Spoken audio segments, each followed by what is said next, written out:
Okay, hopefully you can hear me. Um, I'm just going to give you like a crash course introduction on how to use your charcoal materials. So you need to have all the specific materials that I requested because not everything's the same. For instance, this is what your compressed charcoal should look like. It comes in like a little square rectangular chunk like this. There are some that are a little thinner.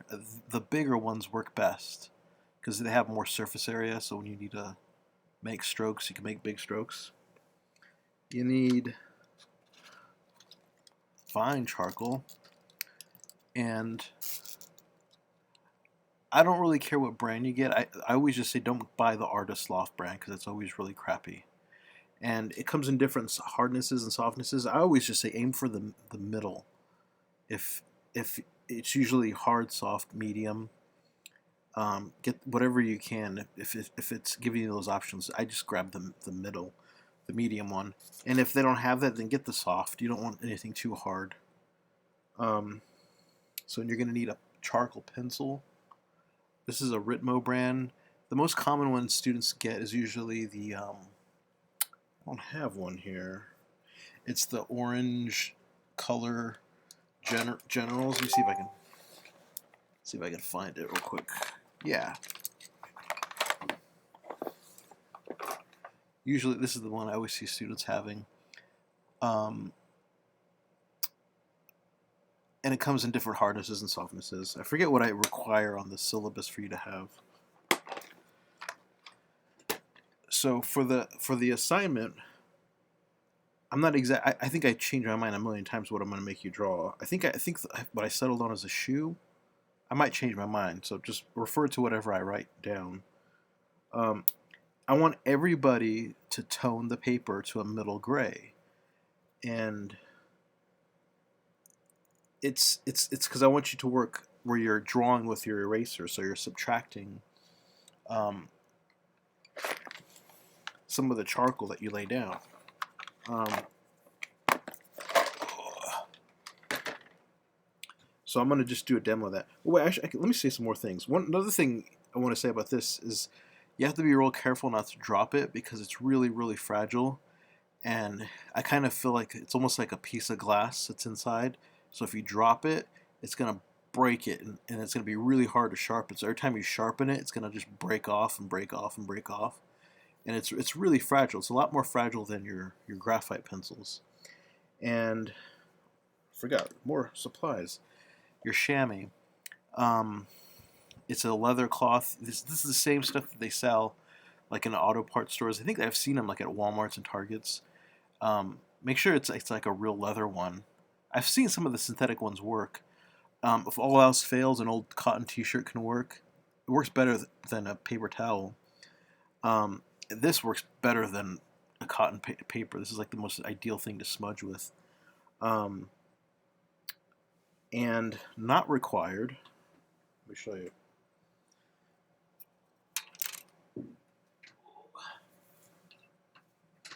But this is also helpful to have. Matte fixative. It's basically it's like a liquid glue that you spray on top of your drawing that keeps it from smudging. Um, they have a version that's cheap that you can get like at a what do you call that? Home Depot. I think it's like $3 and some change.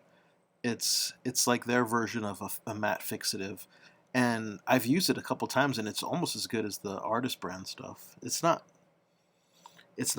workable because the artist stuff it'll allow you to erase a little bit. Um, and here's another. This stuff is not on material requirement list. Powdered charcoal. It's nice sometimes you just want a bunch of charcoal to smear down. Not required. Okay.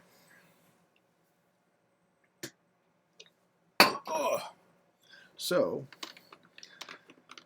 first thing you're going to do in your sketchbook, and I still think it's okay if some of you guys want to draw. Like I don't know if I explained it well, where you literally just have your seam right here, so you can draw on both sides of your sketchbook. It's a little obnoxious because you always have to deal with that seam in the middle. I don't really care if you do that. If you want more space to stretch out and draw, But you take your compressed one,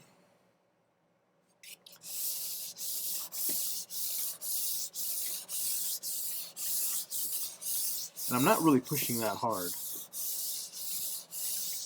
trying to get an even tone, meaning I'm not trying to leave a lot of streaks or a lot of gaps.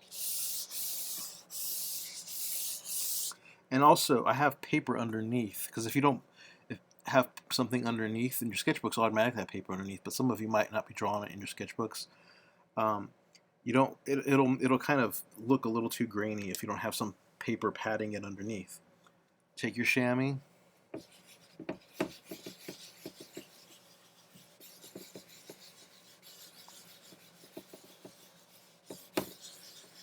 I usually go in circular movements. And so if you recall your grayscale, I'm kind of aiming for something that's in the middle. And I kind of feel like this is too light, so I'm going to do it again.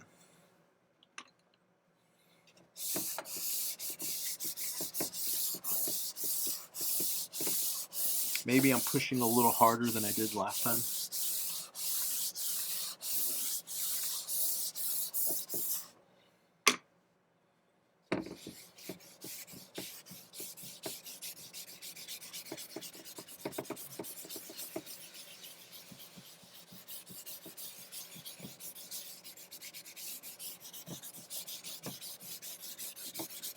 And I'm kind of pushing kind of hard now. I didn't push that hard the first time. And again, depending on the type of charcoal brand you buy, I don't know what this brand is. It's not the one I normally use. I normally use the charcoal brand. It's literally spelled like charcoal. There's another one I forget. Is it New something? But this one isn't my preferred brand, so it's a little grainier. But it doesn't have to be perfect. It just has to be like a relatively middle value. Like I could go again and try to smooth this out a little more, but it doesn't really bother me. So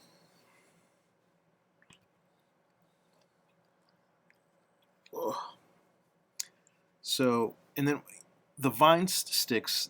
This is what they sort of look like, and they're usually a lot longer. I always break them in half because they're really long. They're too difficult to draw with. And some of them are thick. This one's actually a really thin one. So real quick, let me just show you. So like this just smudges away. Like it doesn't stay. It's nice if you want to like touch up an area.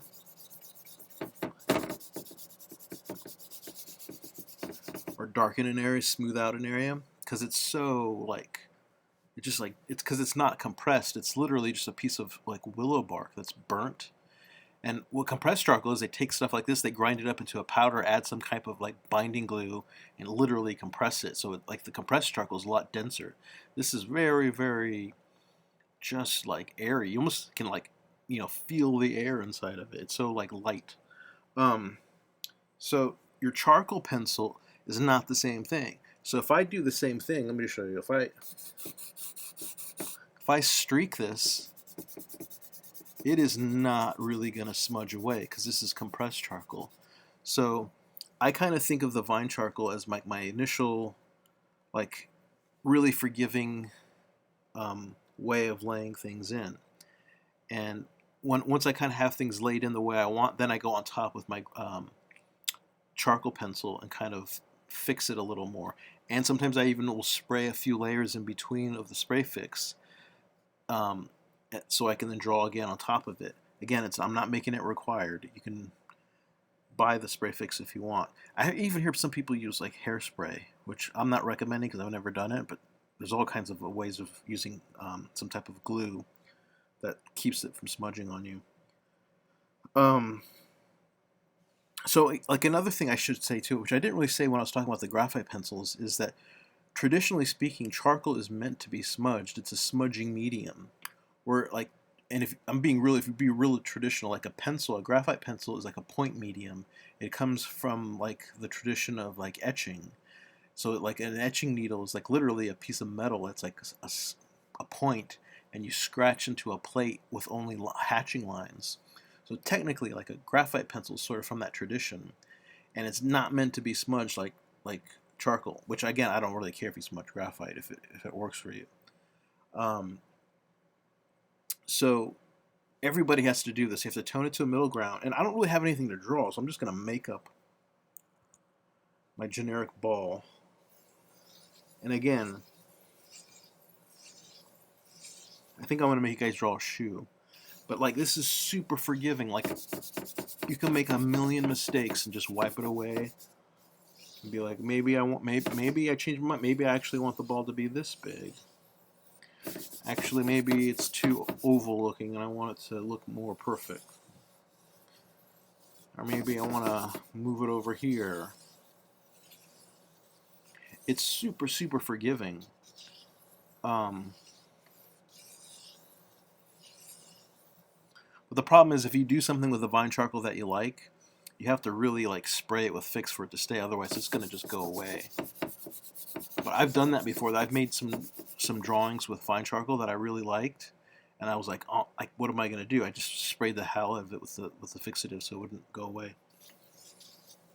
But the idea being that you're supposed to move on and start using your charcoal pencil.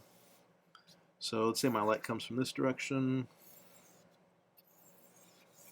So I'm going to have a shadow on this side.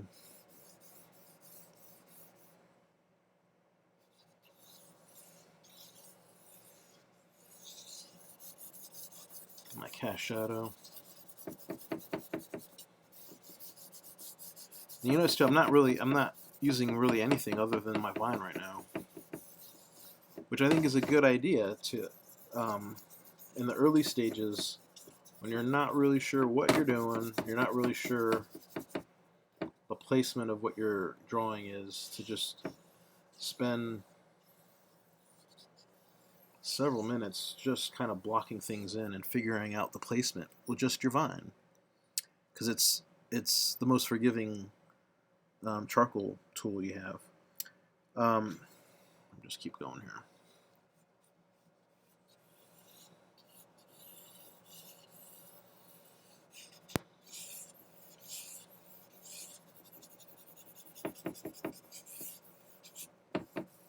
Trying to apply a core shadow there. And then I think I required you to have some type of pencil eraser. And if you guys are going to the art supply store that I recommend, they have all different types, different brands. So maybe you won't get one that's like this. This is for like tiny detail, which we're not going to be doing that. But let me just show you real quick. So if you're drawing something really, really tiny, like say like a really, really tiny little tube or something, and it has a light side on it, you can come in here, get the light side of that really small thing. It's really handy when it comes to time to erase. So I'm using my big compressed eraser, pulling out the light side.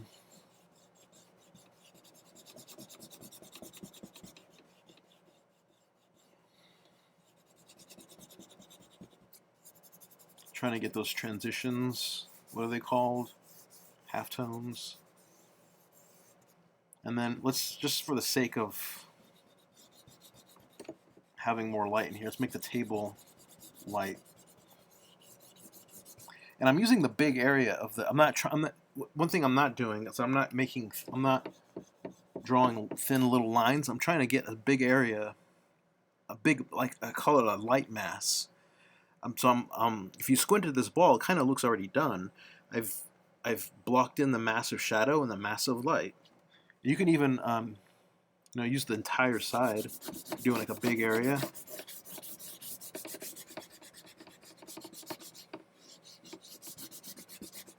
Guess it would go over here.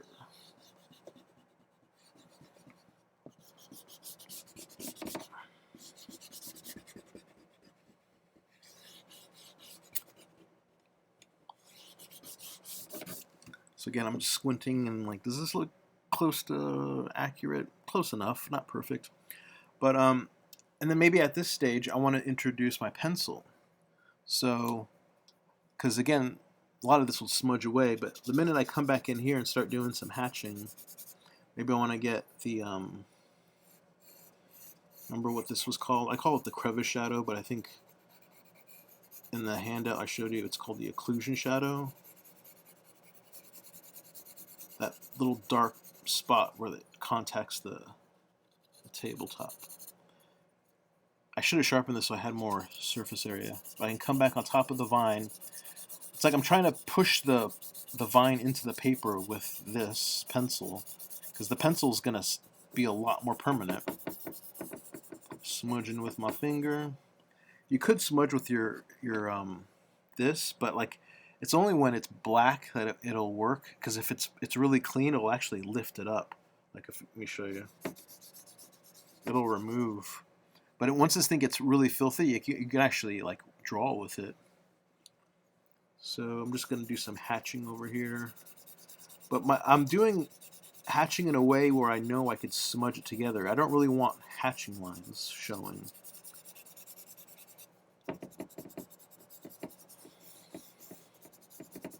And yeah, your hands are going to get filthy, so like get used to it by now.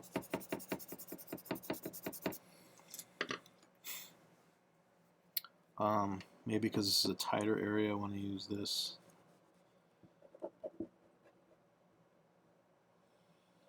And this really isn't the kind of object where you really need to do tight detail because it's such a big, simple shape. This is more appropriate if you're doing little details, but I just want to show you how to use it. And maybe my bright highlight would go right there.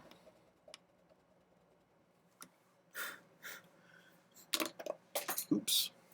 But that's like the quick. And again, like things will just like mush around. Like there'll be plenty of times where you accidentally just like smudge it, and you have to come back and try to find it again. And again, the pencil is going to be the more permanent tool. If it's vine, it's going to do this kind of smudgy thing. So maybe you should come back and find it with a pencil.